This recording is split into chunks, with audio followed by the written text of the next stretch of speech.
Hello बच्चों, आप सभी लोगों का बहुत बहुत स्वागत है अपने चैनल IR कोचिंग सेंटर में। मैं उम्मीद करता हूं कि आप लोग स्वस्थ होंगे, अच्छे से पढ़ रहे होंगे। तो आज हम लोग इस वीडियो में प्रश्नावली 4.2 में प्रश्न नंबर 2 सॉल्व करेंगे। और प्रश्न नंबर दो में कह रहा है कि उदाहरण 1 में जो पीछे उदाहरण 1 दिया गया है उसमें जो समस्याएं दी गई हैं उनको सॉल्व करना है भाई। ठीक है, प्रश्न नंबर 2 के लिए कह रहा है कि पीछे जो उदाहरण 1 में जो समस्याएं दी गई हैं उनको हल कीजिए। तो भाई उनको हल करेंगे हम लोग। और इसके पहले वाले वीडियो में समीकरण तो बना चुके हैं हम लोग, द्विघात समीकरण बनाकर पीछे छोड़ चुके हैं उदाहरण 1 में। ठीक है, तो देखो बिल्कुल सेम टू सेम काम वही होगा, यानी कि समीकरण वैसे ही बनेगा बिल्कुल, लेकिन अब हल भी करना है, पूरा हल ज्ञात करना है। तो भाई देखा जाए क्या प्रश्न है। तो प्रश्न नंबर 2 में उदाहरण 1 का पहला भाग, जॉन और जीवंती दोनों के पास कुल मिलाकर 45 कंचे हैं। दोनों 5-5 कंचे खो देते हैं, तो और अब उनके पास कंचों की कुल संख्या का गुणनफल 124 है। तो हम जानना चाहेंगे कि आरंभ में उनके पास कुल कितने कंचे थे। ठीक है, तो भाई पहले तो समीकरण बनाना है। अब मानना क्या है ये चीज़। तो यहाँ पर 2 लोग हैं, जॉन और जीवंती, दोनों लोगों के पास कुल 45 कंचे हैं। अब कितने कितने कंचे हैं ये तो नहीं पता भाई, वही हमें ज्ञात करना है। लेकिन दोनों के पास कुल मिलाकर 45 कंचे हैं ये पता है हमें। तो अगर एक लोगों के पास हम कंचों की संख्या अगर x मान लें, तो दूसरे लोगों के पास, जो दूसरे लोग हैं उनके पास कंचों की कुल संख्या 45 माइनस x होगा। देखो भाई पहले तो ये माना जॉन और जीवंती 2 लोग हैं, तो जॉन के पास मान लिया जाए। माना जॉन के पास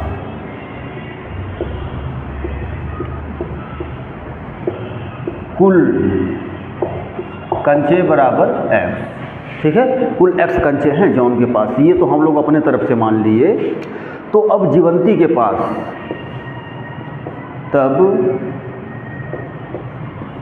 जीवंती के पास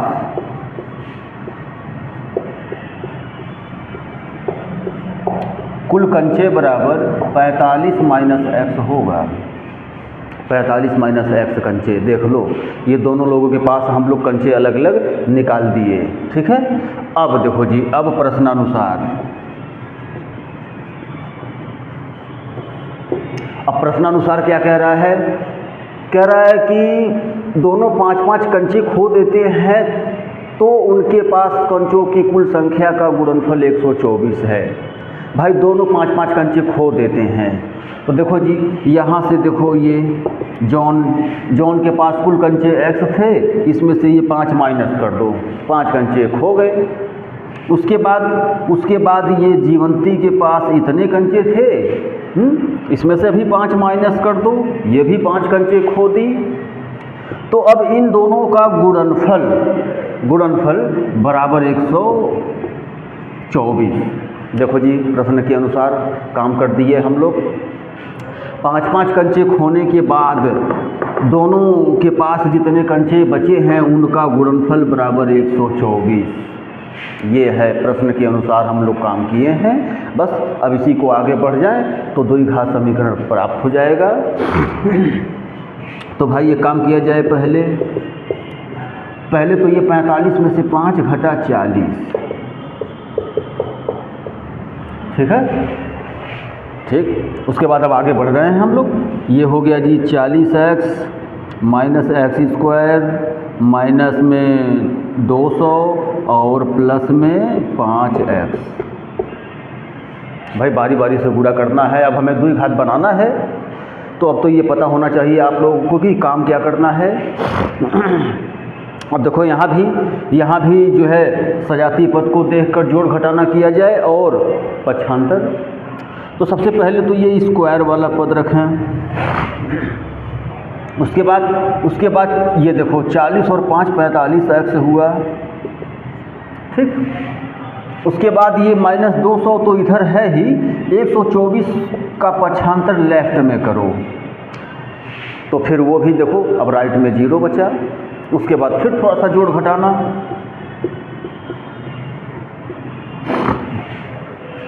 ये देखो जी, ये आ जाएगा 324 माइनस में 324, ठीक है। बस द्विघात बन गया है, लेकिन इसे ये माइनस हटाएं हम लोग, तो ये माइनस हटाने के लिए माइनस का सम में गुणा,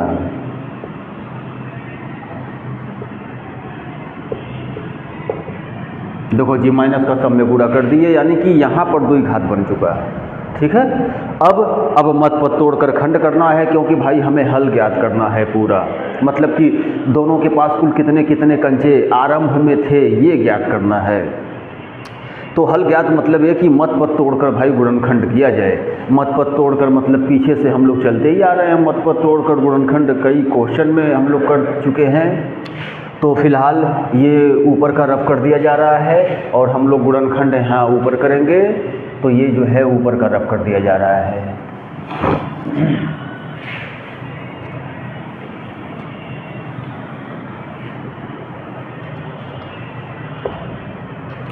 हाँ जी, 324 का ऐसा खंड किया जाए कि 45 आ जाए।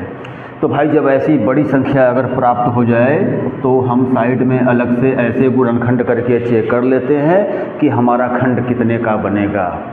तो मतलब जैसे अब 324 हम डायरेक्ट थोड़ा अगर दिक्कत हो तो ऐसे गुणनखंड करके पता कर सकते हैं।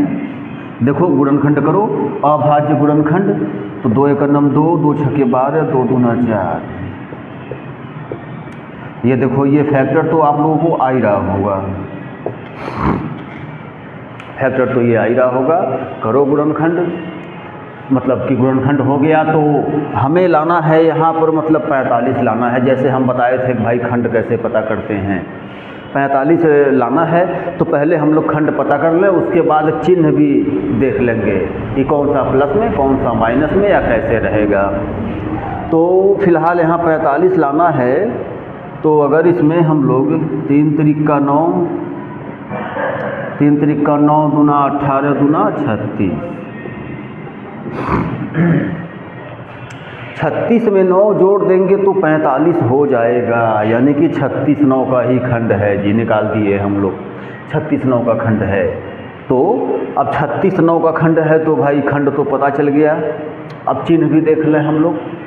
तो चिन्ह देखो जी, -45 लाना है, तो -45 लाने के लिए 36 भी माइनस में रखना पड़ेगा और 9 को भी माइनस में रखना पड़ेगा। ठीक है, देख लो दोनों माइनस में रहेगा, तभी माइनस माइनस प्लस, तभी 45 आएगा। -45 दोनों माइनस में रहेगा। ठीक है, क्लियर है। तो हम लोग आगे बढ़ रहे हैं। फिर देखो जी, ये x² माइनस, अब 36 भी माइनस में रहेगा, 9 भी माइनस में रहेगा, उसके बाद 324। चलो जी, अब जो है मत पद को 2 भागों में बांट दिए। अब कॉमन लिया जाए, यहाँ से x कॉमन है, यहाँ से 9 कॉमन है। ठीक है, अब ये और ये एक ब्रैकेट में,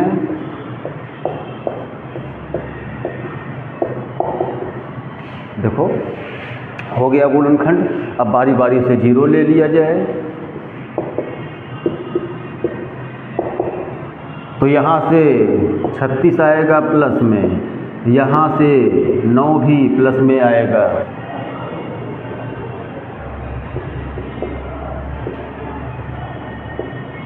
छत्तीस लिया जा रहा है पहले, x का मान 36 लेना है हम लोग, क्योंकि भाई दोनों लेना है। तो भाई x का मान 36 लिया जा रहा है।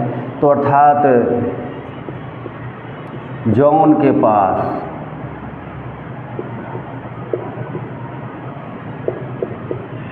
कुल कंचे बराबर x माने थे हम लोग, और x का मान जो है 36। ठीक है,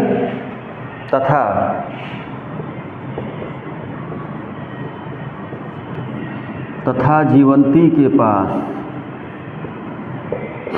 कुल कंचे बराबर, तो इसका 45 माइनस एक्स था, 45 माइनस एक्स जीवंती का हम लोग माने थे शुरू में ही।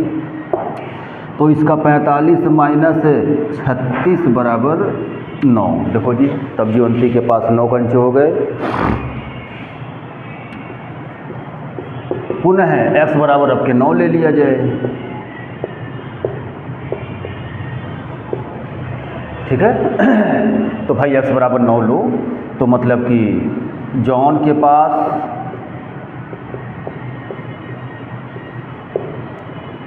कुल कंचे बराबर x का मान 9 हम लोग लिए हैं, ठीक है।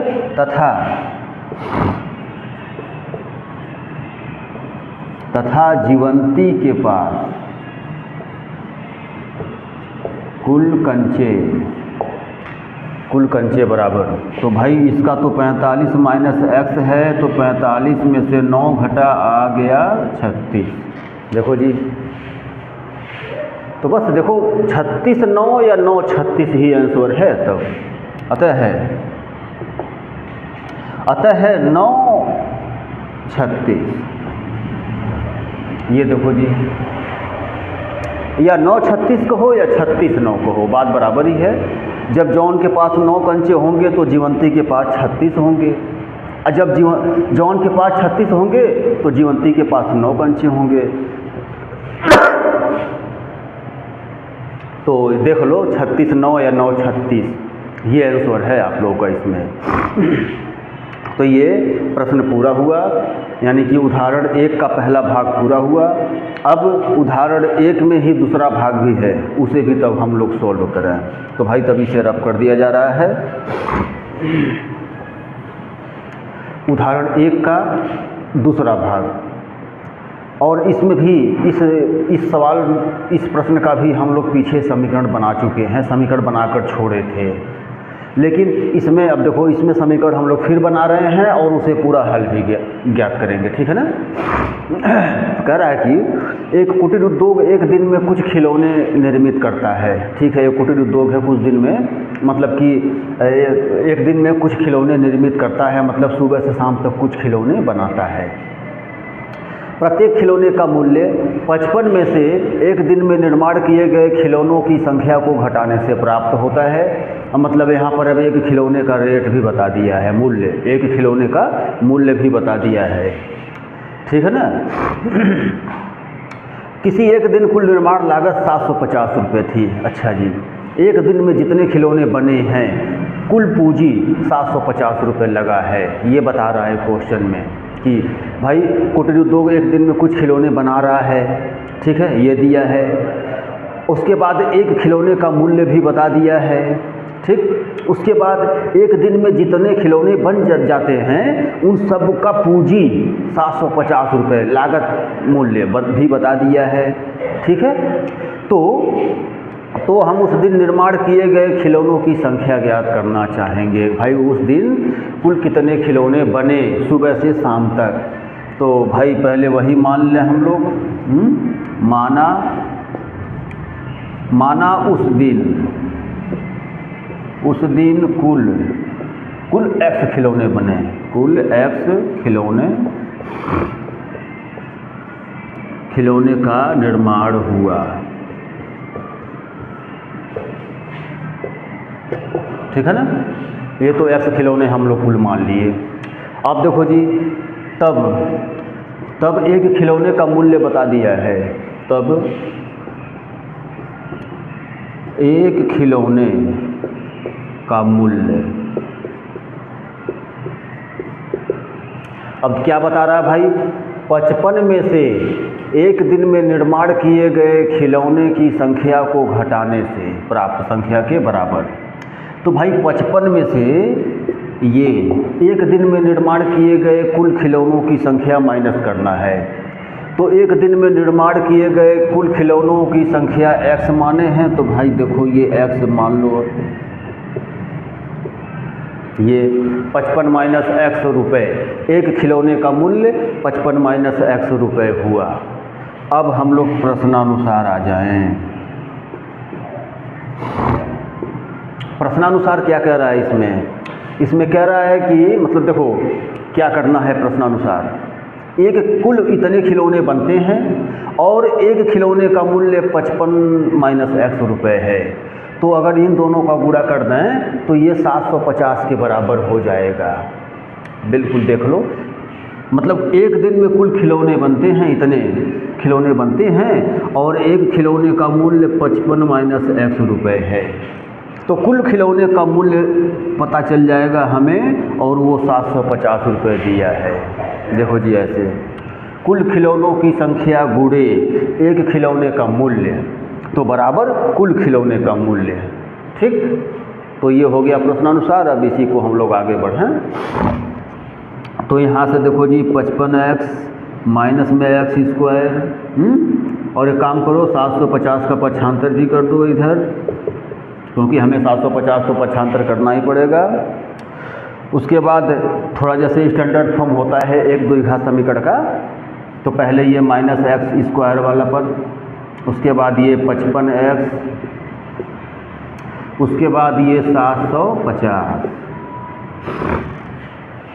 ठीक है, अब माइनस है तो माइनस का सम में गुणा कर दो।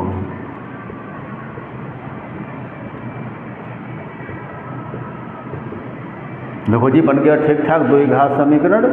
ओके, तो बस अब इसी मत पर तोड़ के खंड करना है। तो भाई ये मत पर तोड़ कर ये ऊपर का रफ कर दिया जा रहा है और हम लोग यहाँ पर गुणनखंड कर रहे हैं। तब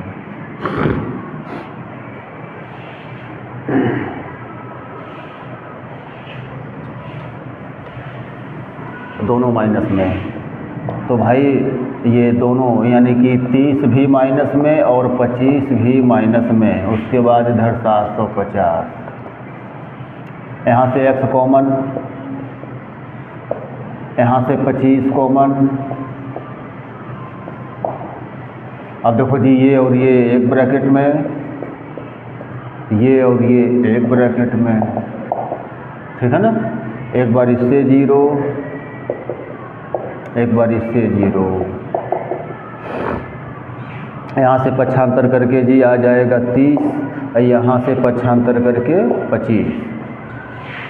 तो हो गया हल। अब हमें जी वो आंसर बताना है। चलो जी, तो भाई यहाँ पर x का 2 मान आया है भाई, दोनों प्लस में आया है दोनों भाई, तो दोनों लेना है। ठीक है ना, माइनस में अगर कुछ होता इसमें एक आध तो माइनस वाला हम छोड़ देते, लेकिन प्लस में भाई दोनों है तो दोनों लेना है। तो हम लोग माने थे शुरू में कुल खिलौनों की संख्या x माने थे, ठीक है ना। तो यानी अब दोनों लेना है आंसर।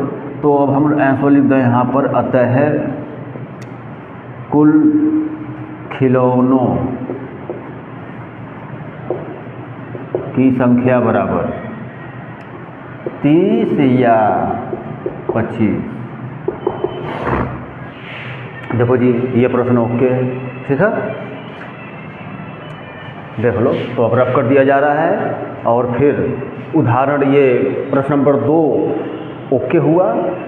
प्रश्न नंबर 2 में बोला था कि उदाहरण 1 में जो दिए गए हैं उनको हल कीजिए, जो समस्याएं दी गई हैं उनको हल कीजिए। तो हम लोग हल किए, 2 भाग था, दोनों भाग में हम लोग हल किए। तो अब प्रश्न नंबर 3 देख लिया जाए। प्रश्न नंबर 3 कह रहा है कि ऐसी 2 संख्याएं ज्ञात कीजिए जिनका योग 27 है तथा गुणनफल 182। तो भाई पहले माना क्या जाए। तो पहले मतलब कि यहाँ पर 2 संख्याएं हैं, ठीक है, जिनका योग 27 है तथा गुणनफल 182 है। तो भाई 2 संख्याएं हैं तो हमें तो एक संख्या ही पहले माननी है, एक चर लेना है, एक संख्या माननी है। तो पहले हम लोग मान ले रहे हैं, माना पहली संख्या बराबर x, ये तो भाई मान लिया गया। तब दूसरी संख्या 27 में से घटाकर, ये देखो जी, क्यों? क्योंकि ये 2 संख्याओं का योग है 27, 2 संख्याओं का योग 27 है। तो भाई उसमें से अगर पहली संख्या x मान लें हम लोग, तो दूसरी संख्या उसमें से घटाकर, उसमें से इसमें से पहली संख्या को घटा दो, जो बचेगा वो दूसरी संख्या बचेगा, ठीक है ना। देख लो, तो दोनों संख्याएं हम लोग पता किए। अब प्रश्न के अनुसार प्रश्न के अनुसार कह रहा है कि इनका गुणनफल, मतलब कि इन्हीं दोनों संख्याओं का गुणनफल 182 है, तो भाई गुणनफल कर दिया जाए। देखो जी, गुणनफल कर दिया गया, ये गुणे का चिन्ह है, ठीक है, देख लो। अब आगे बढ़ जाएं तो अभी द्विघात प्राप्त हो जाएगा, तो 27x माइनस में x², ठीक है, और 182 का पक्षांतर भी करो।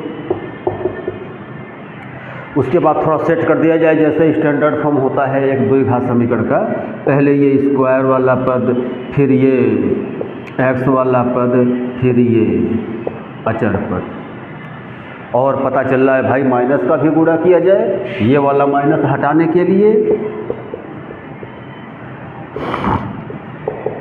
देखो जी, ठीक है ना, बस हो गया, द्विघात समीकरण बन गया है। अब हमें 182 का खंड करना है कि 27 आ जाए, तो भाई 182 का खंड कर डालो वैसे ही।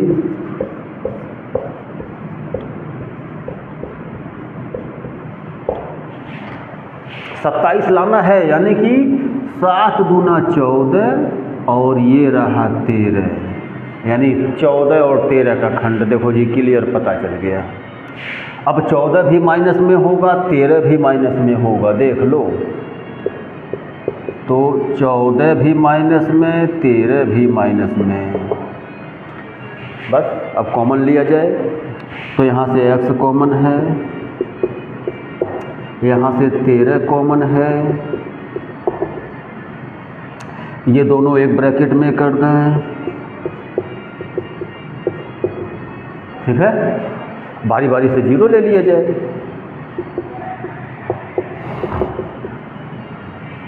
तो 14 और 13 निकलेगा, यानी कि देख लो, अब वही आंसर है 13 14, वो दोनों संख्याएं 13 14, ठीक है। अब दोनों लेना है भाई, दोनों प्लस में निकल रहा है, तो दोनों लेना है। तो जब 14 लेंगे तो 13 दूसरी संख्या, मतलब कि जब पहली संख्या 14 करेंगे तो दूसरी संख्या 13, और जब पहली संख्या 13 करेंगे तो दूसरी संख्या 14, यानी 13 14 है, ठीक है। तो भाई इसका आंसर अब हम लोग लिख दे रहे हैं कि अतः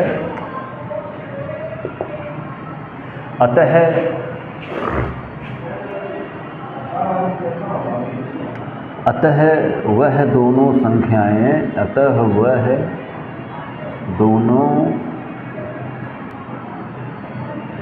संख्याएं बराबर 13,14। देखो जी, 13 14 आंसर, वो संख्याएं 13 14 हैं। तो इस प्रकार ये प्रश्न नंबर 3 भी आप लोगों का ओके पूरा हुआ।